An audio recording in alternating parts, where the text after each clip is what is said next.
Day 251, Friday, September 8th. Judges 13. Judges 13 1-25 NKJV. Again the children of Israel did evil in the sight of the Lord, and the Lord delivered them into the hand of the Philistines for 40 years. Now there was a certain man from Zorah, of the family of the Danites, whose name was Manoah, and his wife was barren and had no children. And the angel of the Lord appeared to the woman and said to her, Indeed now, you are barren and have borne no children, but you shall conceive and bear a son.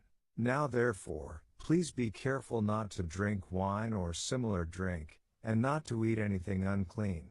For behold, you shall conceive and bear a son, and no razor shall come upon his head, for the child shall be a Nazirite to God from the womb. And he shall begin to deliver Israel out of the hand of the Philistines.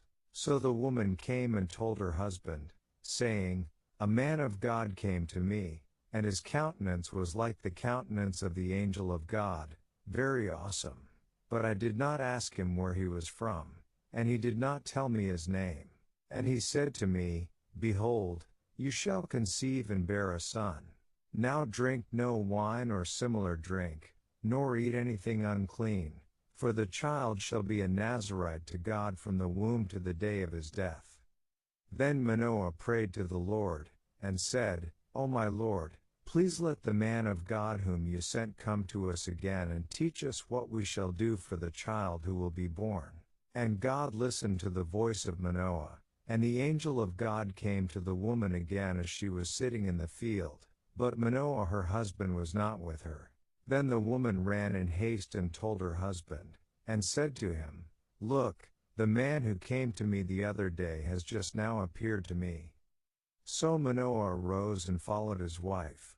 When he came to the man, he said to him, Are you the man who spoke to this woman? And he said, I am. Manoah said, Now let your words come to pass. What will be the boy's rule of life, and his work?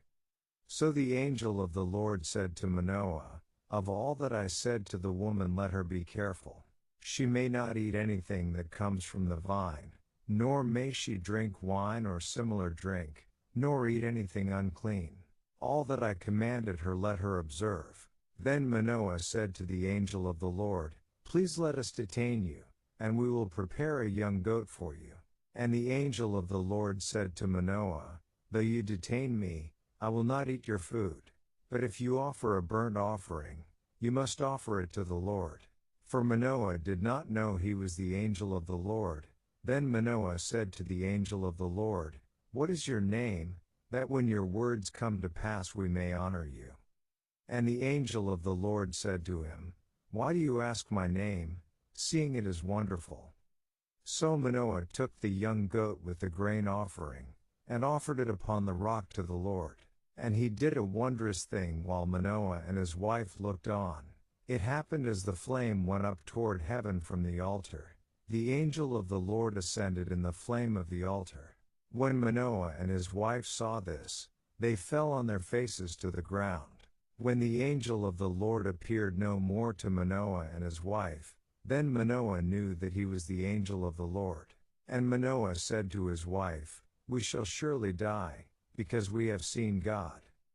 But his wife said to him, If the Lord had desired to kill us, he would not have accepted a burnt offering and a grain offering from our hands, nor would he have shown us all these things, nor would he have told us such things as these at this time. So the woman bore a son and called his name Samson, and the child grew, and the Lord blessed him. And the Spirit of the Lord began to move upon him at Mahane Dan between Zorah and Eshtaol. Daily Deep Dive. The UCG Reading Program. At this point in the Judges narrative you may have noticed something interesting about Israel's periods of liberty. They approach about 40 years, or one generation. It seems that Israel would remain faithful to God only when a generation of Israelites experienced oppression. But the next generation would speedily go into idolatry, only to be oppressed. How true this remains. One generation seldom learns from the errors of its predecessor, and every generation feels it must push the boundaries set by the previous generation. After about a generation of peace, Israel again sinned, so God delivered them into the hands of the Philistines, who dwelt on the lowland coasts of Israel's southwest. For 40 years the Philistines had oppressed Israel. Now God raised up a deliverer, Samson of the tribe of Dan. Samson was the son of Manoah, whose wife had been barren. Throughout the scriptures we see that God sometimes caused barren women to bear the one through whom he would work. This was done as a sign of God's involvement with the child from the start, and that any glory of accomplishment was to go to God. And it brought added respect to the chosen servant, which could help him accomplish the task God gave him to do. Manoah's wife was visited by the angel of the Lord, whom they later understood to be God himself, i.e., the pre-incarnate Christ, which this may have been. Verse 22. Compare Genesis 16:10-13. This divine messenger told her that she would conceive a child and instructed her to avoid all wine, products of the vine and unclean foods, for her son would be a Nazirite from birth, consecrated to deliver Israel from the Philistines. Manoah recognized the seriousness of the news and asked God how to raise the child. Manoah and his wife instinctively knew that if they were to raise a son who would do the works of God, they would need divine assistance in their parenting. This is certainly the case of Christian parents today, because we live in a world that is largely lacking in godly values. Those who have children today need to ask God for wisdom in the process of rearing children. They also need to actively pursue knowledge of proper child rearing. Again the angel appeared and reiterated the need to avoid wine, products of the vine and anything unclean. Manoah and his wife then offered God a burnt offering and a grain offering. And as the offerings were consumed upon the altar, the angel of the Lord ascended to heaven, whereupon they came to the conclusion regarding the messenger's identity. A major theme of this chapter is consecration to holiness. The child was to be a Nazirite from birth for the entirety of his life. The Nazirite, Numbers 6, was consecrated to God for a stipulated period, during which he was forbidden to cut his hair, to partake of wine or any other grape products, or to defile himself. Wine is often used as a symbol of spiritual stupefaction. And so the lesson is that separation to God requires absolute avoidance of anything that will dull one's spiritual senses. The dietary laws, moreover, are also explicitly connected with the requirement of holiness. Deuteronomy 14:1-3.